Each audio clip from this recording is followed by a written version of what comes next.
आपलं स्वागत. पाहूयात आजच्या ताज्या घडामोडी. सहकार क्षेत्रात लक्ष्मी क्रेडिट सोहाटच्या रूपाने उल्लेखनीय कार्य.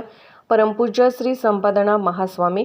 समाजकारण, राजकारण बरोबरच शिक्षण व सहकार चळवळ ग्रामीण भागात रुजली जावी, त्यात सर्वसामान्य जनतेला त्याचा उपयोग व्हावा. सुगंधी फुलासारखे दुसऱ्याला सुगंध देणारे कल्लापण्णाचे आयुष्यही त्याचप्रमाणे असून सहकार क्षेत्रात लक्ष्मी क्रेडिट सोहाटच्या रूपाने उल्लेखनीय कार्य केले आहे, असे प्रशंसनीय उद्गार चिकोडीच्या सिद्धारूढ चरमूर्ती मठाचे श्री संपादना महास्वामी यांनी केले.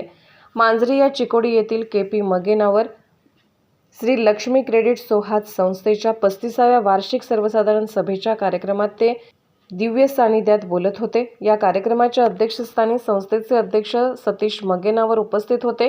यावेळी प्रमुख पाहुणे म्हणून माजी आमदार मोहन शाह, माजी आमदार Shahnawaz Dongargaon, S T. Munnoli, P G. Kepnavar, G M. Mekalagi उपस्थित होते. कार्यक्रमात उपस्थित मान्यवरांच्या हस्ते दीप प्रज्वलन करण्यात आले.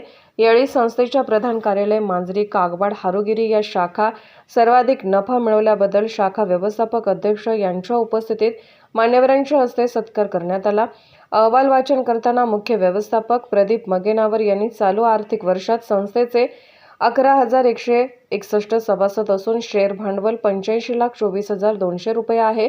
निधी 32,98,07,409 असून संस्थेने 162 कोटी 41 लाख रुपये कर्ज पुरवठा केला असून संस्थेकडे 329 कोटी रुपयांच्या ठेवी असून गुंतवणूक 173 कोटी 37 लाख 96 हजार रुपये आहे. खेळते भांडवल 369 कोटी 29 लाख रुपये आहे. चालू आर्थिक वर्षात मार्च अखेर 7 कोटी 27 लाख रुपये नफा झाला आहे, असे सांगितले. माजी आमदार कल्लापण्णा मगेनावर यांनी मनोगत व्यक्त करताना संस्थेच्या प्रगतीसाठी संस्थेचे सभासद, कार्यतत्पर कर्मचारी, मार्गदर्शक, सर्व संचालक यांचे सहकार्य लाभले असून संस्थेची उत्तरोत्तर प्रगती होत आहे.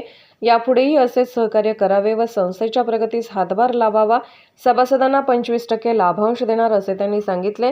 यावेळी उपाध्यक्ष सदाशिव मिरजे, संचालक जिनाप्पा शेटबाळे, अशोक चिमाई, भीमू बोले, संजय पाटील, अप्पासाहेब जमदाडे, नेमिनाथ पट्टणकोडे, सुरगौडा पाटील, सुभाष मगेनावर, इलियास मुल्ला, विलास चव्हाण, बेबीताई कोठीवाले, सरिता मंगसुळे, दत्तू बाने, सीईओ सागर मंगसुळे, उपव्यवस्थापक रावसाहेब कोठीवाले यांच्यासह सर्व शाखेचे सल्लागार, समिती सदस्य, पदाधिकारी, कर्मचारी उपस्थित होते. एसबी न्यूजसाठी इंगळीहून राजू कोळी. ಅಜಾತ ಶತ್ರುಗಳವರು ರಾಜಕೀಯದಲ್ಲಿ ಇರಲಿ ಅಥವಾ ಒಂದು ಕಾರ್ಖಾನೆಗಳನ್ನು ನಡೆಸಲಿ ಅಥವಾ ಒಂದು ಆರ್ಥಿಕ ಸಂಸ್ಥೆಗಳನ್ನು ನಡೆಸಲಿ, ಶಿಕ್ಷಣ ಸಂಸ್ಥೆಗಳನ್ನು ನಡೆಸಲಿ, ಅವ್ರು ಹೆಂಗ್ ಇದ್ರು ಹಂಗ ಇದಾರ. ಅದು ಬಹಳ ಮಹತ್ವದ ಇರ್ತದೆ. ಒಂದು ಗ್ರಾಮ ಪಂಚಾಯತಿ ಮೆಂಬರ್ ಆದ ಕೂಡಲೇ ನಮ್ಮ ವೃತ್ತಿಯೊಳಗೆ ಬದಲಾವಣೆ ಆಗ್ತದೆ. ನಾವು ಮೊದಲಂಗೆ ಇರ್ತೀವಂಗ ಆ ದಿವಸ ಇರುದಿಲ್ಲ. ಯಾವ ದಿವಸ ನಮ್ಗೆ ಡಿಕ್ಲೇರ್ ಆಗ್ತದಲ್ಲ ನಾವು ಗ್ರಾಮ ಪಂಚಾಯತಿ ಸದಸ್ಯರ ಆದಿಯೋ ಒಂದು ಕೂಡಲೇ ಮರುದಿವಸ ಹಿಡ್ಕೊಂಡ ಎಲ್ಲಾ ಬದಲಾವಣೆ ಆಗ್ತದೆ. ಹಂಗೊಂದು ಬದಲಾವಣೆನೂ ಆಗಲಿಲ್ಲ. ಬಹಳಷ್ಟು ಬೆಳೆಸಿದ್ರು. ನಾವು ಪೈಪ್ ಫ್ಯಾಕ್ಟರಿ ಇತ್ತು ಅವಾಗ, ಯಾವಾಗ ನಮ್ಮ ತಂದೆಯವರು ಕೂಡ ನಾವು ಹೋಗಿದ್ದೀವಿ 2 ಸಾರಿ. ಅದ್ ಹೆಂಗಿತ್ತು ಅಲ್ಲಿಂದ ಹಿಡ್ಕೊಂಡು ಅವರು ಶಾಸಕರಾದ್ರು. ನಮಗೆ ಅವರಿಗೆ ರಾಮಕೃಷ್ಣ ಹೆಗಡೆಯವರ ಆಶೀರ್ವಾದ. ನಾವು 2 ಮಂದಿ ಶಾಸಕರಾದರೂ ಕೂಡ ರಾಮಕೃಷ್ಣ ಹೆಗಡೆಯವರ ಅವರ ಆಶೀರ್ವಾದದಿಂದ ನಾವು ಆಗಿದ್ದೀವಿ. ನಮಗ್ ಗೊತ್ತೂ ಇಲ್ಲಾಗಿತ್ತು ನಾವು ಶಾಸಕರಾಗೋದಿಲ್ಲ. ನನಗೆ ಏನೂ ಗೊತ್ತಿಲ್ಲಾಗಿತ್ತು. ನಾನು ಅರ್ಜಿನೂ ಹಾಕೋಲಾಗಿತ್ತು. ಆ ತನ್ನಿಂದ ನನ್ನ ಮನೆಗೆ ಬಂತು. ಇವತ್ತು ಅತ್ಯಂತ ನನಗ ಸಂತೋಷ.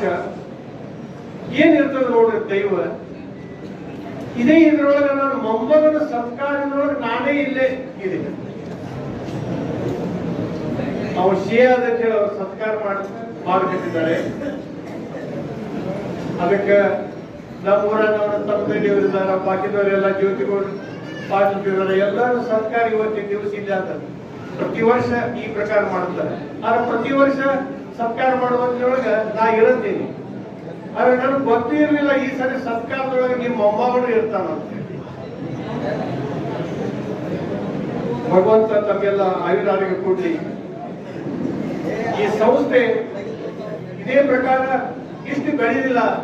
ಇದು ಎರಡನೇವರಿಗೆ ಮಾದರಿ ಆಗಲಿ. ಆರ್ಥಿಕ ಸಂಸ್ಥೆ ತೆಗೆದು ಬಹಳ ಸುಲಭದ, ಆದ್ರೆ ಅದರ ಎರಡನೇದವರಿಗೆ ಮಾದರಿಯಾಗುವ ರೀತಿಯಲ್ಲಿ ಅದರ ತತ್ವ, ಅದರ ಎಲ್ಲ ವ್ಯವಸ್ಥಿತ ಕಾಯ್ಕೊಂಡು ಹೋಗೋದು ಬಹಳ ಕಠಿಣ ಅದ. ಇಲ್ಲಿ ಸಿಬ್ಬಂದಿ ವರ್ಗದವರು ಕೂಡ ನಾನು ಹೋದ 15 ವರ್ಷಗಳನ್ನ ನೋಡ್ತೇನೆ. ಜನರುಗಳು ಅವರ ಸಂಪರ್ಕ ಇದು ಎಲ್ಲ ಬಹಳ ಒಳ್ಳೆಯದಲ್ಲ. ನಾನು ಒಮ್ಮೆ ಹೇಳಿದ್ದೀನಿ ಹೋಸ್ತಾರೆ, ಸಿಬ್ಬಂದಿ ವರ್ಗ ಮ್ಯಾಲೆ ಕೂತಂತ ಚೇರ್ಮನ್ರು, ಅಲ್ಲಿ ಠೇವು ಇಡುವಂತ ಜನರು ಮತ್ತು ಸಾಲ ತೆಗೆದುಕೊಳ್ಳುವಂತ ಜನರು, ಎಲ್ಲರೂ 4 ಜನರು ಒಳ್ಳೆ ತರದಿದ್ದರೆ ಅದು ಗಾಡಿ ಮುಂದೆ ಹೋಗ್ತದೆ.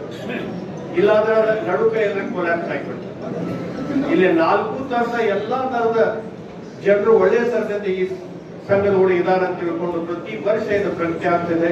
ಇದೇ ಪ್ರಕಾರ ಪ್ರಗತಿ ಆಗ್ತಾ ಹೋಗ್ಲಿ ಅಂತ ತಿಳ್ಕೊಂಡು ನಾನು ನೀವೆಲ್ಲ ಕರೆಸುವುದು. ದಿನಾಂಕ 20/9/2023 ಜರುಗಿದ ಸಾಲ 22-23ನೇ ಸಾಲಿನ ವಾರ್ಷಿಕ ಸರ್ವಸಾಧಾರಣ ಸಭೆಯಲ್ಲಿ 16 ಠರಾವನ್ನು ಪಾಸ್ ಮಾಡಲಾಗಿದೆ. ಅವುಗಳನ್ನು ಪರಿಶೀಲಿಸಿ ನಿಮ್ಮ ಅನುಮೋದನೆ ನೀಡಬೇಕೆಂದು ಕೋರುತ್ತೇನೆ. ವಿಷಯ 2, ಸಾಲ 2023-24ನೇ ಸಾಲಿನ ಸಂಚಾಲಕ ಮಂಡಳಿಯವರು ಸಾದರಪಡಿಸಿದ ವಾರ್ಷಿಕ ವರದಿ ಮತ್ತು ಲೆಕ್ಕಪತ್ರವನ್ನು ಓದಿ ಸ್ವೀಕರಿಸುವುದು. ಸದಸ್ಯತ್ವ ದಿನಾಂಕ 31/3/2024 ಆರ್ಥಿಕ ವರ್ಷದ ಕೊನೆಗೆ ಅ ವರ್ಗದ ಶೇರ್ ಮೆಂಬರ್ ಸಂಖ್ಯೆ 11,161 ಇದ್ದು ಆರ್ಥಿಕ ವರ್ಷದಲ್ಲಿ 467 ಜನರ ಶೇರ್ ಮೆಂಬರ್ ಸಂಖ್ಯೆ ಹೆಚ್ಚಾಗಿರುತ್ತದೆ ಹಾಗೂ 66 ಜನರ ಶೇರ್ ಮೆಂಬರ್ ಸಂಖ್ಯೆ ಕಡಿಮೆಯಾಗಿರುತ್ತದೆ. ಶೇರ್ ಬಂಡವಾಳ ದಿನಾಂಕ 31/3/2024 ಆರ್ಥಿಕ ವರ್ಷದ ಕೊನೆಗೆ 85,24,200 ರೂಪಾಯಿಯಷ್ಟು ಶೇರ್ ಬಂಡವಾಳ ಜಮಾ ಇದ್ದು ಆರ್ಥಿಕ ವರ್ಷದಲ್ಲಿ 3,22,200 ರೂಪಾಯಿಯಷ್ಟು ಶೇರ್ ಬಂಡವಾಳ ಹೆಚ್ಚಾಗಿರುತ್ತದೆ. ನಿಧಿಗಳು ಆರ್ಥಿಕ ವರ್ಷದ ಕೊನೆಗೆ ಒಟ್ಟು ನಿಧಿಗಳು 32,98,07,409 ರೂಪಾಯಿ ಜಮಾ ಇರುತ್ತದೆ. ಕಾಯ್ದಿಟ್ಟ ನಿಧಿ 9,75,35,736 ರೂಪಾಯಿ. ಧರ್ಮಾರ್ಥ ನಿಧಿ 22,55,506 ರೂಪಾಯಿ. ಮೆಂಬರ್ ಕ್ಷೇಮ ನಿಧಿ 96,99,150 ರೂಪಾಯಿ. ನೌಕರ ಕ್ಷೇಮ ನಿಧಿ 37,50,653 ರೂಪಾಯಿ. ಕಟ್ಟಡ ನಿಧಿ 12,27,84,585 ರೂಪಾಯಿ. ಲಾಭಾಂಶ ಸರಿಪಡಿಸುವ ನಿಧಿ 1,33,867 ರೂಪಾಯಿ. ಸಾಲ ಸಂಗ್ರಹ ನಿಧಿ 1,79,49,846 ರೂಪಾಯಿ. ಅನಿರೀಕ್ಷಿತ ನಷ್ಟಗಳು ಹಾಗೂ ಸಾಧ್ಯವಾದ ವೆಚ್ಚಗಳು 5,88,94,105 ರೂಪಾಯಿ. ಕೊರತೆ ನಿಭಾವನಾ ನಿಧಿ 76,158 ರೂಪಾಯಿ. ಮುಂತಾವಣೆ ಸವಕಳಿ ನಿಧಿ 1,49,00,000 ರೂಪಾಯಿ. ಮಹೋತ್ಸವ ನಿಧಿ 1,07,501 ರೂಪಾಯಿ. ಇಪಿಎಫ್ 4,92,758 ರೂಪಾಯಿ.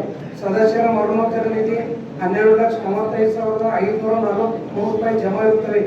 ಠೇವುಗಳು ಆರ್ಥಿಕ ವರ್ಷದ ಪ್ರಾರಂಭಕ್ಕೆ ಒಟ್ಟು ಠೇವುಗಳು 302,25,88,624 ರೂಪಾಯಿಯಷ್ಟು ಇತ್ತು. ಅದರಲ್ಲಿ 26,78,22,276 ರೂಪಾಯಿಯಷ್ಟು ಹೆಚ್ಚಾಗಿ ವಾರ್ಷಿಕ ವರದಿ ಕೊನೆಗೆ 329,04,10,900 ರೂಪಾಯಿಯಷ್ಟು ಠೇವು ಜಮಾ ಇರುತ್ತದೆ. ಸಹಕಾರಿ ಪ್ರಗತಿಯಾಗಿ ಎಲ್ಲ ಮೆಂಬರ್ಗಳು ಠೇವುಗಳನ್ನು ಹೆಚ್ಚಾಗಿ ಸಹಕಾರಿಯಲ್ಲಿ ತೊಡಗಿಸಿ ಸಹಕರಿಸಬೇಕೆಂದು ಕೋರುತ್ತೇನೆ. ಸಾಲಗಳು ಆರ್ಥಿಕ ವರ್ಷದ ಪ್ರಾರಂಭಕ್ಕೆ 144,751,766 ರೂಪಾಯಿಗಳಷ್ಟು ಸಾಲ ಕೊಡಲಾಗಿದ್ದು ಅದರಲ್ಲಿ 18,34,46,451 ರೂಪಾಯಿಗಳಷ್ಟು ಹೆಚ್ಚಾಗಿ ವಾರ್ಷಿಕ ವರದಿ ಕೊನೆಗೆ 1,62,91,98,217 ರೂಪಾಯಿಗಳಷ್ಟು ಸಾಲವನ್ನು ಕೊಡಲಾಯಿತು. ಸಾಲ ಪಡೆದ ಸದಸ್ಯರು ತಮ್ಮ ಸಾಲಗಳನ್ನು ಬೇಡಿಕೆ ತುಂಬಿ ಸಂಸ್ಥೆಯ ಅಭಿವೃದ್ಧಿಗೆ ಸಹಕಾರ ನೀಡಬೇಕಂತ ವಿನಂತಿಸಿಕೊಳ್ಳುತ್ತೇವೆ. ಗುಂತಾವಣೆ ಠೇವುದಾರರು ಸಾಲಗಾರ ಬೇಡಿಕೆ ತಕ್ಕಂತೆ ವಿವಿಧ ಬ್ಯಾಂಕ್ಗಳಲ್ಲಿ, ಸಕ್ಕರೆ ಕಾರ್ಖಾನೆಗಳಲ್ಲಿ ಹಾಗೂ ಸಂಘ ಸಂಸ್ಥೆಗಳಲ್ಲಿ ಮೊದಲು ಠೇವು ಅಂತ 173,97,96,316 ರೂಪಾಯಿಗಳಷ್ಟು ಸಹಕಾರಿ ಹೆಸರಿನಿಂದ ಜಮಾ ಇರುತ್ತವೆ ಮತ್ತು ಉಳಿತಾಯ ಹಾಗೂ ಚಾಲ್ತಿ ಖಾತೆಗಳಲ್ಲಿ ಹಾಗೂ ನಗದು ಶುಲ್ಕ 33,82,80,072 ರೂಪಾಯಿಗಳಷ್ಟು ಜಮಾ ಇರುತ್ತವೆ. ಲಾಭ ದಿನಾಂಕ 31/3/2024 ಆರ್ಥಿಕ ವರ್ಷದ ಕೊನೆಗೆ ಒಟ್ಟು ಲಾಭ 7,27,08,306 ರೂಪಾಯಿಗಳಷ್ಟು ಆಗಿರುತ್ತದೆ. ಕಳೆದ ವರ್ಷಕ್ಕಿಂತ 1,04,38,406 ರೂಪಾಯಿಗಳಷ್ಟು ಈ ವರ್ಷ ಲಾಭ ಹೆಚ್ಚಿಗೆ ಆಗಿರುತ್ತದೆ. ಲಾಭಾಂಶ ಸಂಚಾಲಕ ಮಂಡಳಿಯವರು ಸಾಲ 2022-23ನೇ ಸಾಲಿನ ಷೇರುಗಳ ಮೇಲೆ ಶೇಕಡಾ 25% ಲಾಭಾಂಶ ಹಂಚಲು ಶಿಫಾರಸು ಮಾಡಿದ್ದು ಆ ವಾರ್ಷಿಕ ವರದಿ ಸಭೆಯ ಮಂಜೂರಾತಿ ನಂತರ ಸದಸ್ಯರಿಗೆ ಹಂಚಲಾಗುವುದು. ಶಾಖೆಗಳು ವರದಿ ವರ್ಷದವರೆಗೆ सहकारी ಒಟ್ಟು 30 ಶಾಖೆಗಳು ಕಾರ್ಯನಿರ್ವಹಿಸುತ್ತಿದ್ದು राजकीय, सामाजिक, आर्थिक असा सर्व घडामोडींचा आढावा पाहायला विसरू नका SB न्यूज चॅनल आणि नक्कीच सबस्क्राईब करा.